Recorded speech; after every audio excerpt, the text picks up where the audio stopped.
Another day, another recipe. Today we're gonna make Chinese style fried rice. This fried rice aims to replicate what you order in your favorite Chinese restaurant or takeaway. Today's ingredients are very simple. We've got rice, we got eggs, we got edamame or some greens. We got very important ingredient, which is Lup Chung, which is Chinese sausage. You have to get this because this sausage makes your fried rice Chinese style fried rice, and it's got the scent, the umami, and the savory aspect of the dish. And then we've got the base flavor where we got carrots, onions, and garlic, and my Chinese mixture. I'm saying Chinese too much in this video, but this is pretty much what I use whenever I cook something like stir fry or beef broccoli or anything Chinese that I want to get some base flavor from. So this is a mixture of 1-to-1 mixture ratio of chicken bouillon. You have to get the Asian style chicken bouillon. If you get the normal chicken bouillon you get in your supermarket, that would not taste the same because that broth or that base would be using a mixture of carrots, onions, celeries, bay leaves, and a little bit more spices that you don't really see in Asian cooking. So you have to get the Asian style chicken bouillon. And then I added into the mixture some MSG, salt, white pepper, and some sugar. Everything will be the same ratio, so 1:1. If you want it a little bit more peppery, you add more pepper. If you want it to be a little bit more salty, you put more salt, or you put more chicken powder. And to finish it off, we have some green onions that we can add to the end just to finish the dish off. So, same format.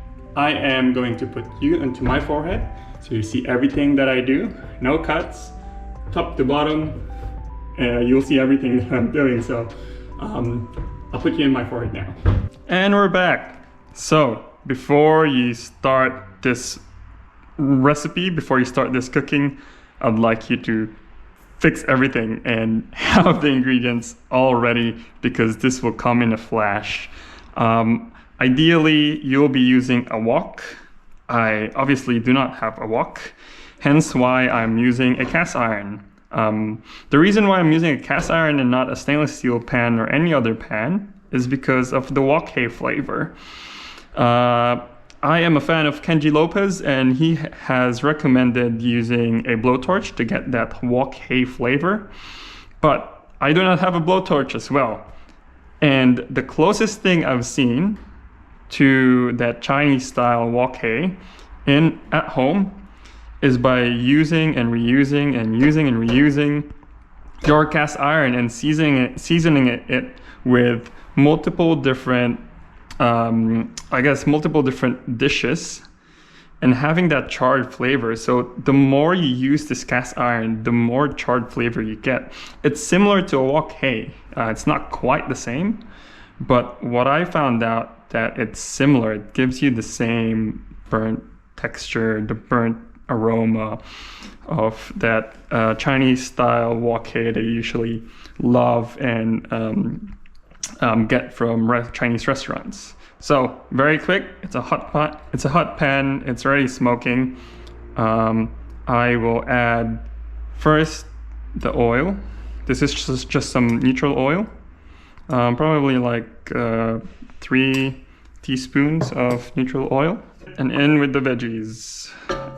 So garlic, carrots, and onions, straight into it. This will go really quick because the pan is really hot, which is what you want, but don't burn the ingredients. Next, wait for it to brown, but I can see my garlic and onions are browning a little bit now. So I will go in with my Lup Chung, which is my Chinese sausage. In we go.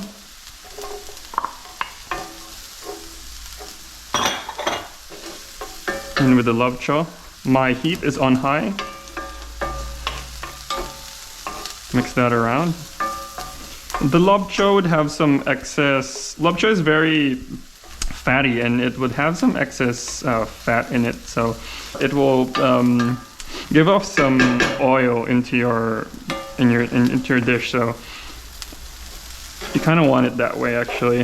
That oil coming from the Lup Chung would be extra flavor. I am pretty much just browning the Lup Chung a little bit. And mind you, these Lup Chung comes with a skin. I usually remove the skin just so when you eat the fried rice, it's easier to eat, and it's not when I just don't like it when you eat the Lup Chung and there's when you eat the Lup Chung and there is some skin, it's really tough to eat through it. So that's cooking now. I will go in with my eggs.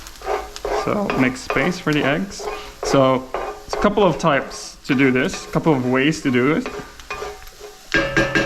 First way is to cook the eggs separately and then add the rice. Second is add the rice and then put the eggs in. That will incorporate the eggs into the rice. And the third way is a happy medium, where you put the egg first, and before it even cooks, you add the rice. I found this was the best way to do it because it adds into both aspects. So it has both the cooked eggs by itself and some aspect of the cooked egg integrating or being one with the rice. So I'll just let that go a little bit, and I will start stirring. So I'll start stirring.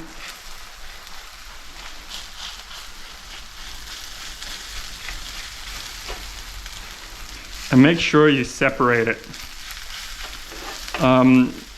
People often recommend using a day-old rice, and the main point why they recommend you to use a day-old rice is because it is easier to stir fry, and it's much separated when you cook it. A freshly cooked rice would clump because of its softness. The gluten and I guess the starch in the rice is still pretty soft if it's freshly cooked. But if it's a day-old rice, it's a little bit hard, so you could feel the individual grains, and it's easier to stir fry that way. To be honest, I didn't use any day-old rice. This rice I just cooked 20 minutes ago. But what I did was I put a little bit less water into it and let it cook, and you get the same effect. It's almost like you're just steaming the rice by itself.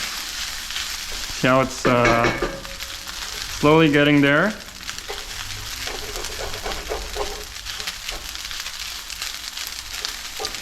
In my introduction, I know I said all the ingredients, but I forgot to say add in soy sauce. When you're adding soy sauce, you'd want to add soy sauce to the side. Okay. Let's make this well to the side here. Don't need to add a lot. Just add just right. Just enough to color the rice. Not a lot. Add it to the side so it's cooking that way, and then mix it with the rice.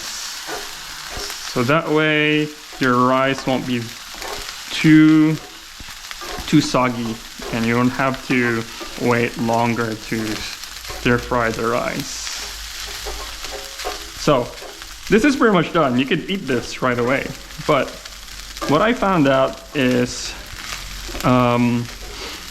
you wait till the rice is dry enough.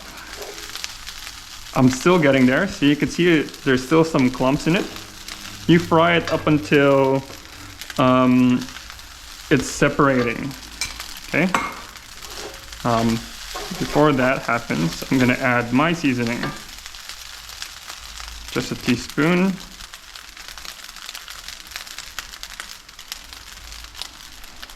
More. And just because there's some more eggs there, I don't want to waste the eggs.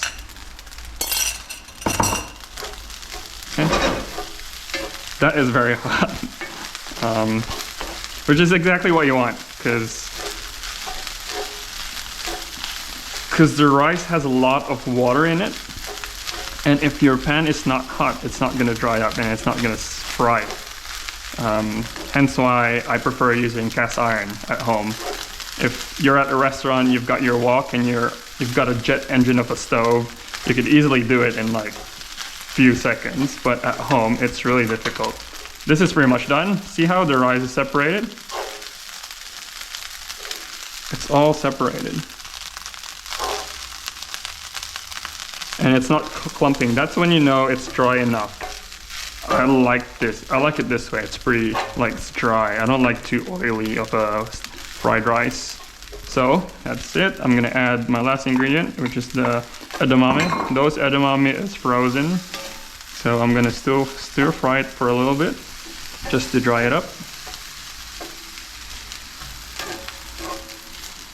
I've already turned it off, but it's still cooking because the pan is really hot. Lastly, we'll add the green onions.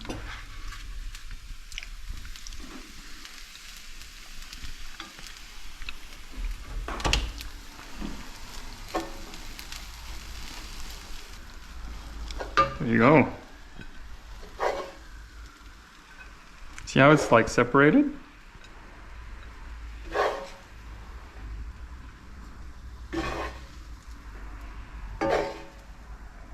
There you go. That's my Chinese style fried rice.